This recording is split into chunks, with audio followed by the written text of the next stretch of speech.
I'm a nerdy nerd, and I like nerdy things, and I'm floundering to come up with an excuse to talk about space battles, so here it is. These are my top 5 favourite space battles, in no particular order. The USS Enterprise versus the USS Reliant, The Wrath of Khan. Under the direction of Nicholas Meyer, the follow-up to Star Trek's first big-screen outing is widely considered to be the best Star Trek movie ever made. And while the release of Star Wars popularized the World War II fast-paced dogfight style of space action, Meyer's approach to action in Wrath of Khan returns to the well of submarine warfare, and it works beautifully. The actual exchange of fire is only brief, but it's the build-up to it which pushes viewers to the edge of their seats. Kirk ponders the oddities of the Reliance approach, while Khan gloats his strategy to his crew. When phasers finally fire, the impacts are harsh and dramatic, crippling the Enterprise in only a few hits. Then the rest of the skirmish is driven by the fantastically written characters as they battle wits as well as ships. The Mutara Nebula battle at the end is also great, but for me this first clash easily tops it. Deep Space Nine versus Klingon Fleet, Deep Space Nine.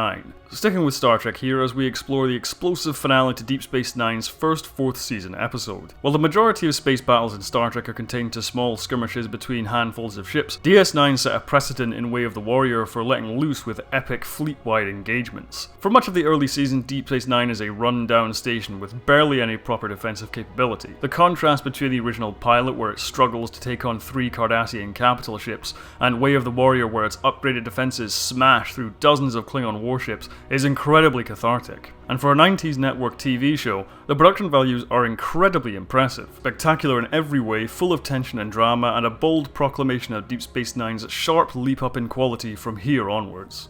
Earth Alliance vs. Sovereign, Mass Effect. Back when Mass Effect was still great, the climax of the first game was the perfect way to excite players, not only for the payoff of story threads, but also for how the next games would top this. The setting for the sequence adds so much to the proceedings. This was the place players had no doubt spent a huge chunk of their time, and to see it transform into a battlefield instills the same sense of shock and awe in the player that the characters themselves must be feeling. Sovereign's arrival, punctuated by the dread-fueled music, and the triumphant appearance of the Alliance fleet, all intrinsically tied to the smaller fight centered on the player. A gorgeously directed and visually stunning finale to a great first entry in a truly terrific trilogy of games. Rocinante vs. Stealth Ship, The Expanse. And now, the complete opposite kind of battle. The Expanse's reliance on realistic space physics has become a huge strength of the show's world building, which informs the great drama and nail-biting action.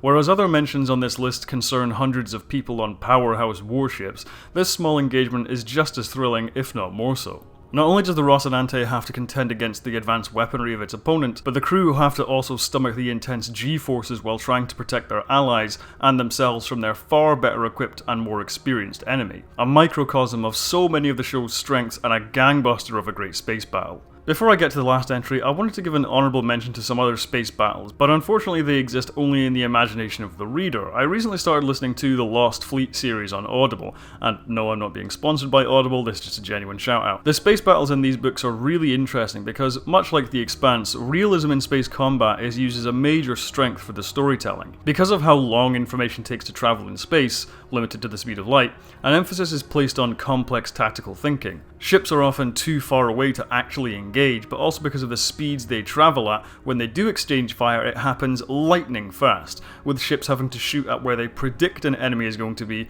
rather than where they actually are. That's just one of the many obstacles taken into account in the books, but it's very complex as well as very engaging. Once again, I'm not being sponsored by Audible, but I would really recommend that series on their site. But anyway, on to the final entry. Babylon 5 vs. Earthforce, Babylon 5. I stated in my video why Babylon 5 is awesome, that I think that show has the best space battles out of everything. The entire President Clark storyline in Babylon 5 is probably the best thing in there, and the true point of no return for our characters is really something to behold. Tension mounts as Captain Sheridan pleads with the other Earthforce ships not to open fire, and the moment the shoe drops is the epitome of the phrase, "Oh shit." The brilliantly crafted story around the battle makes the audience feel every death, and the fighting itself feels more chaotic, aggressive, and personal. Few space battles can strike this balance between spectacle, character, and drama, but this Hugo Award-winning episode hits the bullseye. And that does it for now. This was just a super quick one for Nerdy Nerd's sake. I'd just like to quickly thank my patrons, Millie Coleman, Snejana Markova, Andy Luke, Junior Stone, L. Carton, and James. You can see videos up to a week early for as little as $5 a month over there. But really, any support helps me keep the lights on over here. If you like my videos, feel free to subscribe, hit the bell icon to not miss an upload, and comment your favourite space battle. Until next time, have a good one guys, and as always, live long and prosper.